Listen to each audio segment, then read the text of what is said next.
Good morning and welcome back. I was just walking through this section that we haven't mowed in a while, and I've pushed really hard to keep it that way. And it's the second week of June, and I thought it would be a good time to just kind of see in a small area like this just how much biodiversity can really happen just by itself with little to no intervention outside of choosing not to mow. So the first piece right here is a beautiful little daisy, and I believe this is an Oxeye Daisy. I will double check that, but really nice annual that comes back, self-seeds. I think it's an annual. I actually have no idea. That's just my guess. I feel like most of these small asters are usually annuals here. So we've got plenty of this, and in between we've got some other stuff. So right here is a non-native Cinquefoil, false strawberry, I believe this is, and I think this comes from Eurasia. Little flower right there. These have yellow flowers. Oh, you can see one right here. And that's what gives it away from strawberries outside of the 5 leaflets compared to the strawberries' 3 leaflets. So right in this one spot, we've got the Cinquefoil, the daisies, we've got a white clover. Actually, I don't remember if this is white or red. It looks like white because it's hanging out at ground level and not growing tall in the herbaceous layer, like some of these other clovers, like this one right here.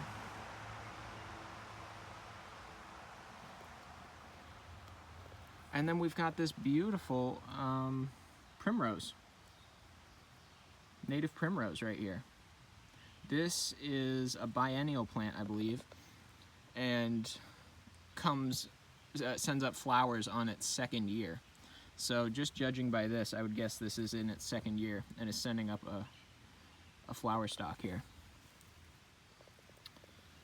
We've got the primrose, more Cinquefoil in the back. We've got some kind of grass. I really don't know much about grasses. I just know it's here. And then we've got our common milkweed, which we've tried to get out from around the house and place in other places. And another grass here that's going to seed. This could be a Kentucky bluegrass. It's kind of hard to tell in the rain. Actually, I think this one is the Kentucky bluegrass. And it does look different than this other one. So Kentucky bluegrass right here, and other grass right here. So we've got a couple of different species of grass. We've got the daisies, the milkweed. We've got a goldenrod hiding back here. Solidago genus. I don't know if you guys are interested in genuses. I don't know a bunch, but I can share the ones I know. This is going to be Asclepias. And then we have our super abundant, super thorny wild blackberry, which is just bussin' with flowers right now. Super beautiful. I hate the thorns, but I love the plant. You know what I'm saying? The berries are okay. Really heavy in seeds. I remember when I was a kid, I made a smoothie out of these blackberries, and it was one that you had to chew. A lot of seeds. Coming back over here, I'm seeing yet another grass species. Once again, I have no clue on what that is. But right below it, this is looking like a Queen Anne's lace, which is a non-native, sometimes classified as invasive carrot family flower. I like it. I think I try to not spread it, but let it stay where it is. And it's got a really beautiful carrot flower. which is, it's a nice thing to see. This is going to be Fleabane right here, which is, I think, a subfamily of Asteracea. Not 100% on that. And the genus, once again, not 100%. Our Fleabanes here that look like this are either Erigeron or a Symphyotrichum genus. But a really nice annual nonetheless. Comes back year after year. Self-seeds. Really fantastic. One of my favorite things that we have going on here. If we keep going, oh, here we go. Take a look at this. This guy right here. This is going to be a Rudbeckia. Super fuzzy leaves. Really interesting looking flower head. I think common name for this is brown-eyed Susan, if I'm not mistaken. But a really nice plant. This is a great native. It has a nice yellow flower with a brown center. Another member of the Asteraceae family. And it's really, really nice. Great beneficial plant to have. And it's got to be the host plant to a couple of species, at least, as with most of our natives here. And this one's a little bit farther along. This is the same species, and you can kind of see, I can kind of peel back the petals here and get a look at that brown center. Really a fantastic native. Not super sturdy, not super robust, so I try to catalog when I find them and make sure that I don't disturb that area too badly. And then here is the herbaceous layer red clover that I was talking about earlier, and we even have a little insect of some kind. Not sure if that's a solitary wasp, bee, a beetle. Have absolutely no idea, but he's chilling on that red clover, having a good time. This could actually be mammoth clover. Not 100%. I believe the genus is Trifolium, but don't take my word for that. I'm shooting in the dark around here. We can see here we've got plenty of big hog-peanuts. They're a pretty nice member of the pea family. One of my favorites yet again. This whole area has a bunch of cool stuff. And these have smooth leaves of 3. But it's not poison ivy, so don't get too worried. And you can see it's vining up this blade of grass. Really nice plant. We've got some non-native juniper here, which is not my favorite. I don't particularly care for that. But you know, everybody likes something, so somebody else likes that. And then here we have what I'm guessing is another goldenrod. Kind of hard to tell, but we have multiple goldenrod species in this area. We have Canada goldenrod, we have crinkle leaf goldenrod, we have silver rod, which is still in the Solidago genus, so I count that as a goldenrod. And once again, more blackberries just popping all over the place, and those thorns are killer. When I was a kid and I went blackberry picking, I used to layer up in 2 hoodies and 2 sweatpants, and that provided me enough of a gap to not get absolutely lacerated by these thorns. But overall, you know, still a great plant. The flowers are beautiful. They smell great. Let's keep going in a little bit. Kind of step over that patch. We've got more primrose here, more blackberry, clover, milkweed. Another one of those daisies right there. Another fleabane right here. Oh, sweet. And this is a great plant. And it looks very similar to the Queen Anne's lace. But this is going to be Yarrow.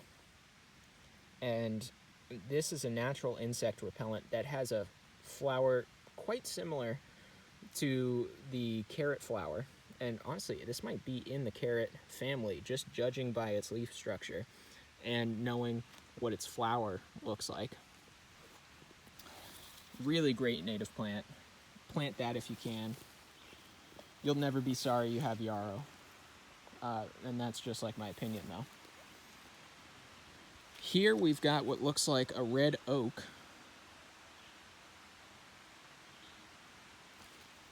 Just popping up here. Nice plant. Nice tree. High tannins in the acorns though. So not great for eating, but oaks host hundreds of different insect species. And they're one of the last mass species we have in this area. So it's important to love your oaks. We can see here, that looks like a solitary wasp that is hunting for some kind of place to lay an egg, I'm guessing. And just looking at it, my guess is that that guy wants to lay, or that gal, I should say, would want to lay her eggs on another species of insect. That's just my guess. I know there's a lot of those that are slightly parasitic, actually parasitic. They lay their eggs on another egg or on another caterpillar or something. And that's the food source for the hatchlings. See here more hog-peanut as we get into a bit of a denser canopy. This is a non-native columbine. Columbine is native plant. We have a native variety of it, which is a red columbine. This is a purple one that my dad planted several years ago, and it's kind of been spreading around the place, but not aggressively. It's a very, very chill character, and I really like it. Super unique flowers. I mean, not as far as columbine species go, but as far as columbine the genus. Really interesting flower. And I'm pretty sure this is to attract butterflies as the main pollinator. Really cool. And then you can see here an immature seed head, which I will collect seed from because I like columbines. And yeah, I kind of glossed over this actual patch of goldenrod here. Pretty nice. Chills underneath the blackberry layer here. So we can see the multiple layers of canopy here with our overstory species, then our shrub layer, and then our herbaceous layer, and our ground cover and vining layer. So we've got pretty much the whole shebang here. I didn't outline any root species that occupy the rhizome and root layer, but I don't know that we actually have any around here. Something interesting. Actually, hog-peanut might occupy the root layer. They might have a harvestable tuber. Not sure. I've never dug one up because I like them so much. And then here we've got a strawberry, and it's right next to a cinquefoil, so we can see the difference in leaves when they're right next to each other. They really do look pretty different. The 5 to 3 leaflets, and then also just the structure of the plant. Cinquefoil is more of an herbaceous layer plant, where strawberry grows from a central crown and hangs out in the ground layer. See all kinds of oak seedlings popping up. This is going to be a raspberry plant. Oh, actually, I take that back. This is it looks like a raspberry, but it's got thorns, so maybe this is a wild raspberry. I thought I planted some raspberries out here, but yeah, nature prevails. If I didn't stick this here, nature would have. More goldenrod. I think that's another juniper on the ground there. And of course, in the ground layer we have broadleaf plantain. This is a non-native, but it is naturalized, and it's a decent medicinal, so not a bad plant to have around. It's not really outcompeting much. It is prevalent, and it does act as a pioneer species in that it will just pop up, especially in disturbed soils. Got another Fleabane right here, looking good. This is looking like another raspberry. Again, I can't really tell if this is one I planted or not. The thorns aren't bad, but I just don't know. More yarrow right on the edge of this woodland. And more daisy. This, I'm not sure about. I don't know what this is. If you guys have any ideas, please let me know in the comments. This is the second week of June in a New England forest right on the edge of a prominent state park.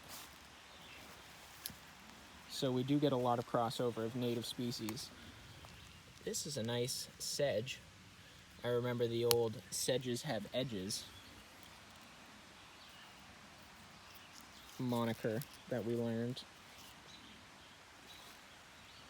where rushes are round.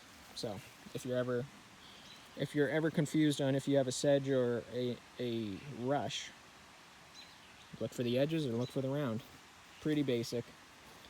And the other thing I wanted to come down here and look, you can see we're actually in the forest now.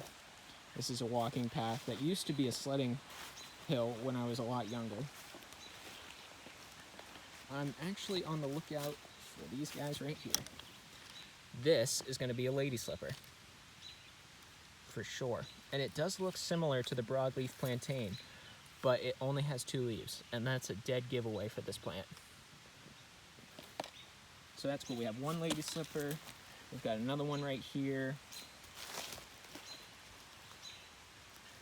Some Solomon seal.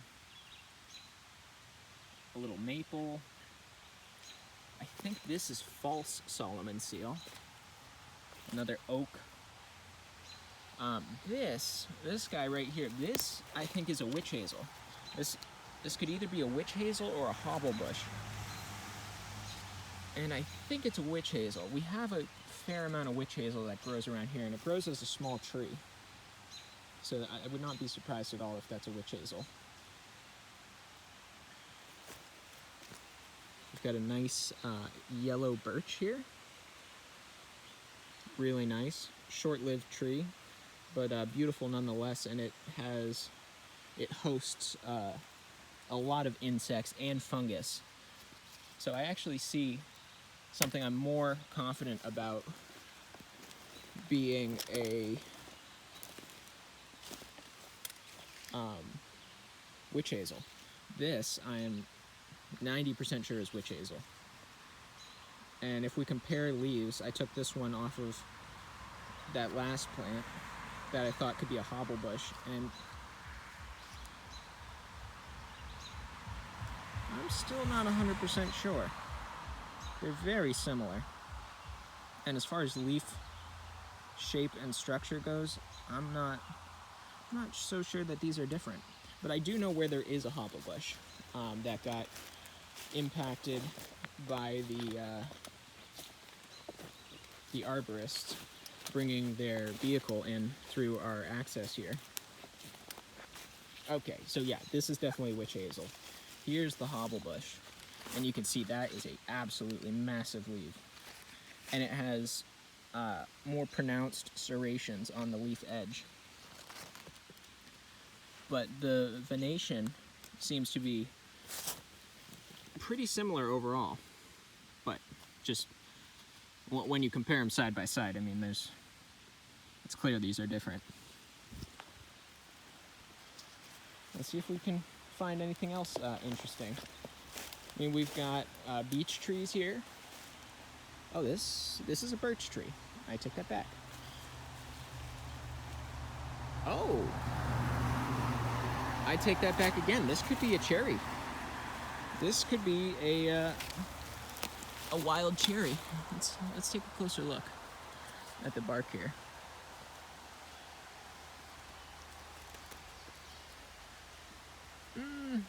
I can't really tell if this is if these are spots like you would find on a cherry tree, or if they're stripes that you would see on a birch. Pretty interesting.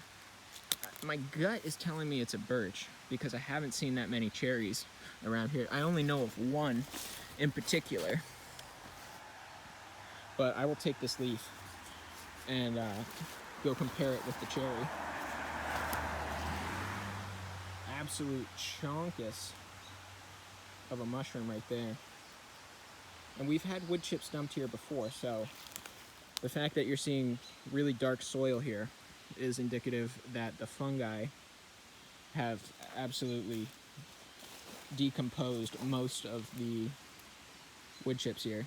This, for sure, is a beech tree, and you can see it's suffering from beech leaf disease, which is hitting my area super hard right now, and it's taking out all of these small beech trees, which I really hate to see. I have a beech tree that is very old and is suffering from beech bark and beech leaf disease, and I really wanted that tree to last longer than me. Future-wise, I mean, obviously it has lived a lot longer than I have, but you can see this beech leaf disease is nasty stuff curling up all of the leaves. That sucks, but that's the way she goes. That's the way she goes. Not too much more going on here. Maybe some more witch hazel popping up. But there's a few things I want to take a look at before we head out. You can see I got my pruners in my saw, just in case I run into something. And I'm planning to go tackle some more bittersweet in a little bit. But over here, we've got some nice ferns. This right here, not an ostrich fern, I don't think. It's pretty wild that these are two leaflets right next to each other. Or, you know, two compound leaves. I'm not actually sure if it's a leaflet or a compound leaf. It's the same plant, but you can see the leaves on the left here look quite different than the leaves on the right. This right side is kind of why I was thinking ostrich fern, but I'm not so sure with this. We'll have to do an iNaturalist lookup of that. But in here, we've got more witch hazel popping up like crazy, actually. That's pretty interesting. More beech and more beech leaf disease. Oh man, I don't think this tree is going to make it. Pretty widely affected. This right here is the indicative sign. Certain sections will start turning yellow and brown and die. And this is only the second week of June, so there's still plenty of time for that beech leaf disease to take effect. This right here is a hybrid chestnut that I planted this year, and it's kind of going off. I'm hopeful that will pop up, and especially with the beech leaf disease affecting our beeches so heavily, getting more massed species in here I think is an important thing. And I would like it to be American chestnut, but I just don't have access to good varieties of American chestnut right now. This is going to be a low bush blueberry. Really nice. Not a lot of fruit on these guys, but they get a decent amount of shade.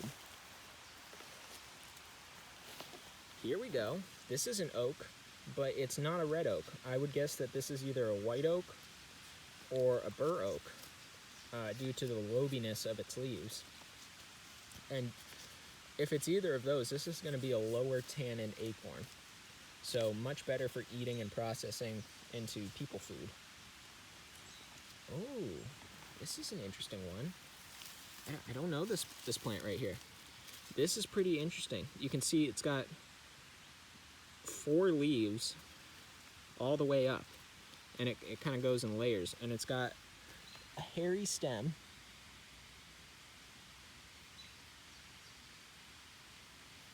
Interesting.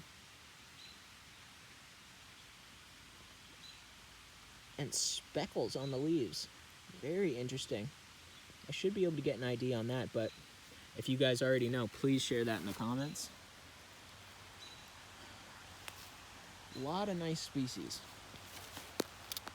And keep in mind, I'm maybe 40 or 50 feet away from where we started, and I've already lost count of all the species that we've seen so far. You can see another one of those four-leaved plants popping up with these blowbush blueberries here. And so this looks like it would be a strawberry, but you can see it actually has, if we can zoom in there, it's actually got hairs on its stem, which are telling me that this is a dewberry, which is actually related to raspberries and blackberries. It's a member of the bramble family. You can see those purple hairs and thorns. Really nice edible fruit. But once again, hard to actually get the fruit of that one, because there's a lot of competition at this layer of canopy. All kinds of ground creatures and birds and all kinds of stuff that want to eat that. We've got a lot of ferns here. At least 3 different species. We've got this one, which is definitely the same species that we saw before that had 2 different kinds of leaves on it. And then growing up right inside it, we have this other one, which has much smaller, more edged leaflets. Very interesting. And then, was there a 3rd species? Or did I just make that up? Am I just full of shit? Either way, there might be a 3rd species, there might not.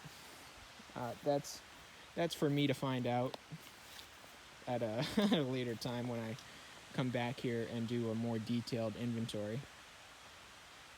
But yeah, I see this is already 27 minutes long, and I'm kind of rambling. So we'll take a look at a couple more species and then finish up. So this guy right here, this is a mullein, and this is definitely a biennial. You can see this is going to be this plant's first year, where it's sending up